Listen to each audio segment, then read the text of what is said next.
Hey guys, I'm Jody Fitz. Welcome back to the Price Chopper Market 32 Kids Cooking Club, where it's February and we are celebrating Black History Month. I am serving up a healthy version of a red velvet cupcake. Red velvet cake was traditionally served at Emancipation and Juneteenth celebrations. I am cutting the red food dye. Here's how I make mine.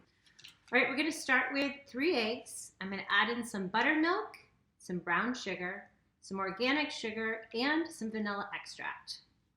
To decrease the fat and reduce the food dye, I'm going to use 4 ounces of cinnamon applesauce and ½ a cup of pureed beets. To create the pureed beets, I simply took a can of beets, drained them, put them into a food processor, and pureed them until they also look like applesauce.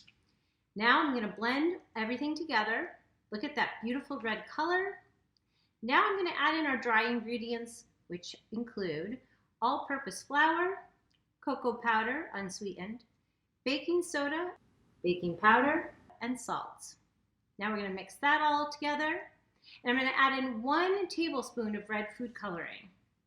A typical traditional recipe calls for ½ a cup, so we've greatly reduced it.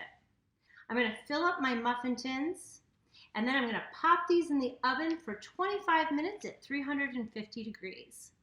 While they're baking, I'm going to whip up a traditional cream cheese frosting to go on top. I'm going to use ½ a cup of butter, which is 1 stick, 8 ounces of cream cheese, 3 cups of confectioner's sugar, and 2 teaspoons of vanilla extract. Now we're going to mix that all together. All right, guys, everything's cooled. The frosting looks delicious. I went ahead, I put it into a quart-sized bag, and I just clipped the edge. Now I'm just going to finish piping on a little bit of frosting onto this cupcake, and they look amazing. All right, guys, it's that easy. Stay tuned at the Price Chopper Market 32 Kids Cooking Club, where we have more great recipes coming your way soon.